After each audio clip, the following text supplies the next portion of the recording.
हर महीने की आखिरी तारीख को समझ आ जाता था कि पैसे की ज़रूरत आ पड़ी है। क्यों टीजीबी मीडिया फॉर दिस।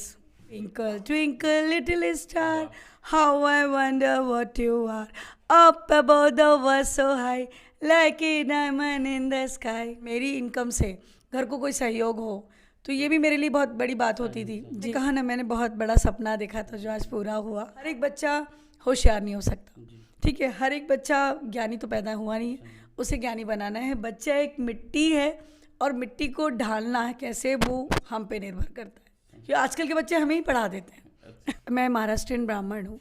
ये आपका काफी यूनिक लग रहा है मैम, इतना लंबा पहली बार देख रहे हो तो हम जो। आजकल ट्रेंड में है सर।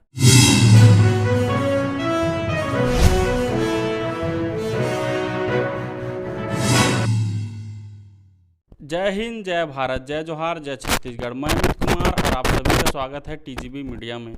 और आज के हमारे खास कार्यक्रम नारी शक्ति विशेष में।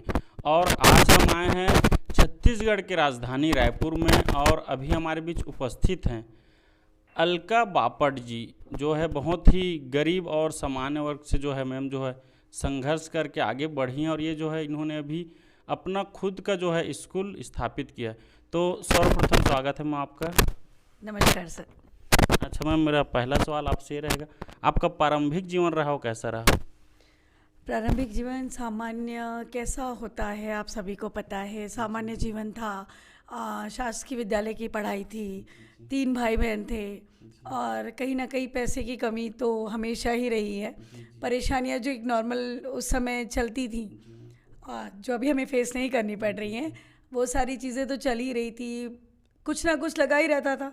हर महीने की आखिरी तारीख को समझ आ जाता था कि पैसे की ज़रूरत आ पड़ी। Thank you TGB media for this. जी जी, धन्यवाद मैम। अच्छा मैम, एक और सवाल है, उस टाइम फिर आपका रहन सहन कैसा था? सामान्य फैमिली से थे तो? सामान्य परिवार होने के बावजूद भी पापा ने पूरी कोशिश करी कि हमारी ज़रूरतें पूरी करें, बट कुछ समय ऐसा होता है कि जब हमें भी समझना होता है। हम बच्चे होते हुए भी कुछ चीज़ों को समझने लगे थे। मेरा बड़ा भाई है, एक छोटी बहन है, मैं बीच की हूँ। तो पढ़ाई और ज़रूरतें की सारी। जी मैं एमकॉम बीएड हूँ मेरा। जी जी, एमकॉम तो मेरा ऐसा रहा शिक्षण का भी कि भैया मुझसे 1 साल बड़े हैं, तो जो भैया बुक्स यूज़ करता था और उसे मैं यूज़ करती थी। मायके कहाँ आपका? जी मायके मेरा रायपुर का ही है और मेरी शादी डोंगरगढ़ हुई थी। अब मैं रायपुर में ही रहती हूँ। जी जी। तो ये जो आपका सफ़र रहा है एक सामान्य परिवार से निकल के घर बनाने तक, ये कैसा रहा? किन किन चुनौती का आपने पार किया? चुनौतियाँ तो बहुत आई। जब तक शादी हुई तो एक सामान्य परिवार, एक मिडिल क्लास फैमिली की क्या सोच होती है, बेटी की शादी हो जाए, पढ़ा लिखा लिया और कहा जाए तो कमाना तो मैंने बहुत पहले ही सीख लिया था। ट्यूशन क्लासेस लेती थी और साथ ही पढ़ाई भी करी। बीकॉम मैंने अपने ट्यूशन क्लासेस के साथ करी। जो भी अर्निंग होती थी तो अपनी ज़रूरतें पूरी करना, तो ये मेरी प्रायोरिटी होती थी कि कहीं ना कहीं, और अगर मतलब मेरी इनकम से घर को कोई सहयोग हो तो ये भी मेरे लिए बहुत बड़ी बात होती थी। जी, तो कैसी भी ज़रूरत हो मैं चाहती थी कि मेरी तरफ से वो पूरी हो जाए। तो उस टाइम कितना लेते थे? काफ़ी अच्छी अर्निंग थी मेरी, क्योंकि देखिए सबसे पहली बात तो मेरी जो एक इच्छा है वो शुरू से ही एक इंग्लिश मीडियम लेवल पे रही है। जैसा कि मैं चाहती थी कि मैं बहुत अच्छी इंग्लिश बोलूँ, तो मैंने शुरू से ही इंग्लिश मीडियम बच्चों को पढ़ाया। इससे धीरे धीरे आपको इम्प्रोवाइज़ किया और आज मेरी खुद की इंग्लिश मीडियम स्कूल है। क्या नाम से?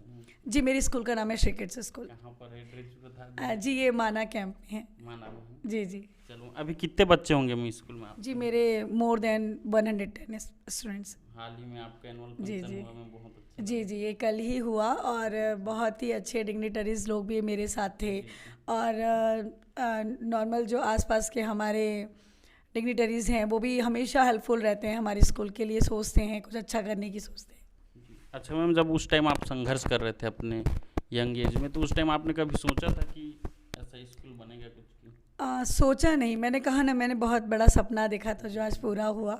और इसमें कहीं ना कहीं मेरे परिवार, चाहे मैं अपने मातृपक्ष से लूँ या अपने ससुराल पक्ष का लूँ, तो ये दोनों ही पक्षों का पूरा सहयोग रहा है। और स्पेशली वहाँ मेरे पापा और यहाँ मेरे हस्बैंड।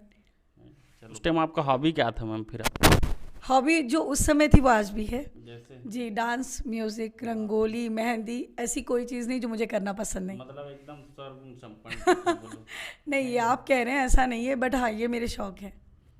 तो मैम सॉन्ग का बोले थे का अगर गाना गा देते थे? आज उस कंडीशन में है मेरा गला। अच्छा, वो मैं पूछने वाला भी था मैम, आपका आवाज़ थोड़ा मोटा है तो वैसे ही है कि? जी, पहले से मेरी आवाज़ में काफ़ी चेंज आया है।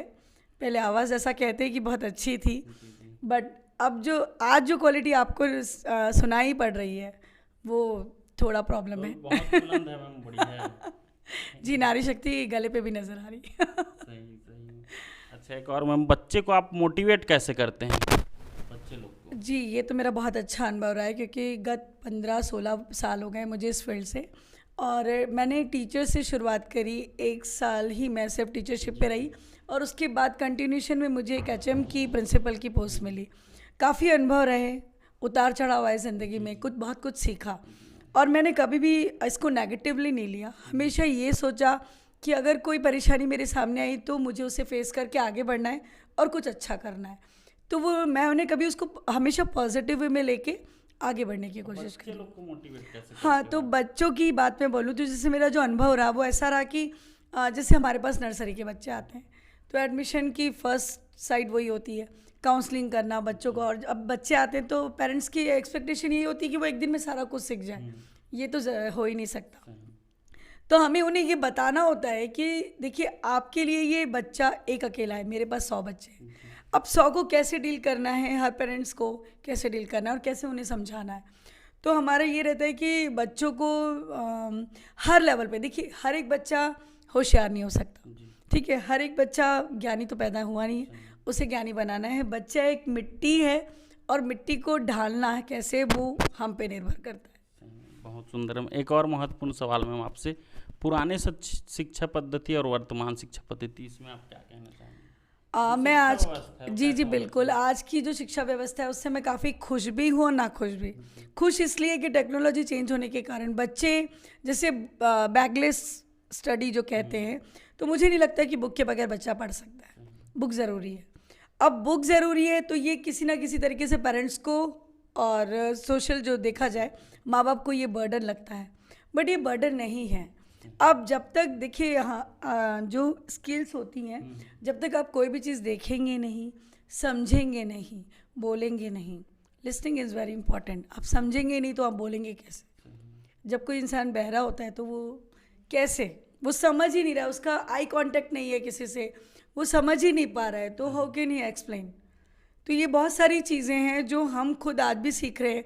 हमारे भी सेशंस होते हैं, हम जो भी बुक प्रोवाइड करते हैं हम उसके सेशंस लेते हैं, पेरेंट्स काउंसलिंग होती है, तो वो सारी चीज़ें हम फिर अप्लाई करते हैं बच्चों पे। बच्चों को खुश कैसे रखते हो मैम? कुछ दोहा चुटकुला।